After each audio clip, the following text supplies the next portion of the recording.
Acts chapter 12. Now about that time Herod the king stretched forth his hands to vex certain of the church, and he killed James the brother of John with the sword. And because he saw it pleased the Jews, he proceeded further to take Peter also. Then were the days of unleavened bread.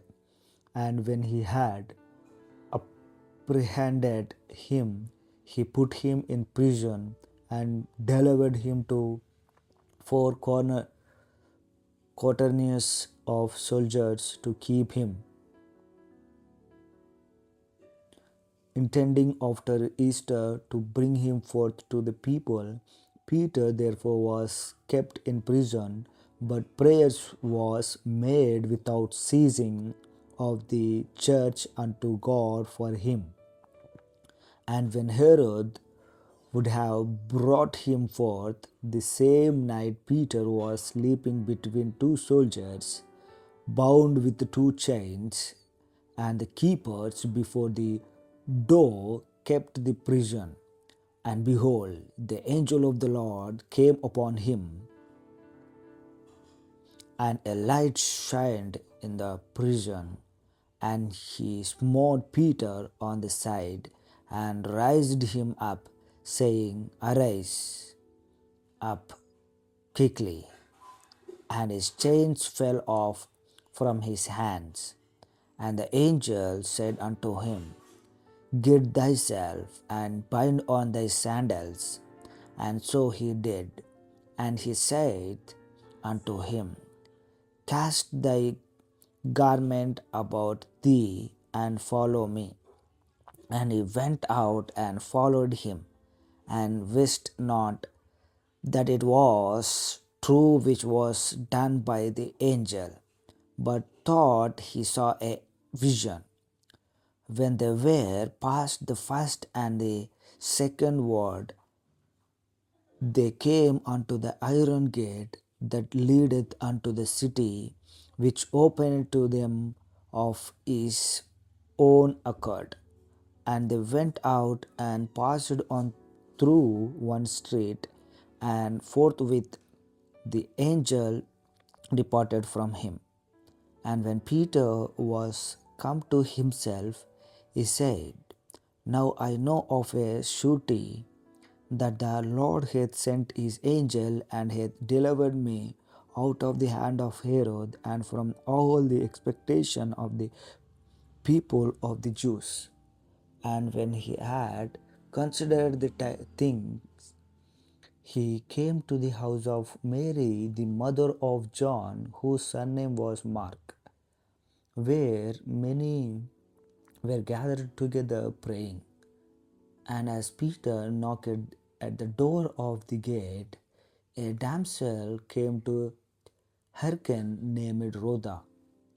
And when she knew Peter's voice, she opened not the gate for gladness, but ran in and told how Peter stood before the gate. And they said unto her, Thou art mad. But she constantly affirmed that it was. Even then said they, It is his angel. But Peter continued knocking, and when they had opened the door and saw him, they were astonished. But he, beckoning unto them with the hand to hold their peace, declared unto them how the Lord had brought him out of the prison. And he said, Go, show these things unto James and to the brethren. And he departed and went into another place. Now, as soon as it was day, there was no small stir among soldiers. What was become of Peter?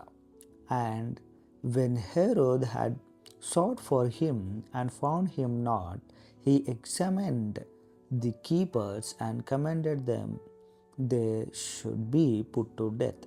And he went down from Judea to Caesarea, and there abode. And Herod was highly displeased with them of Tyre and Sidon, but they came with one accord to him, and having made Blastus the king's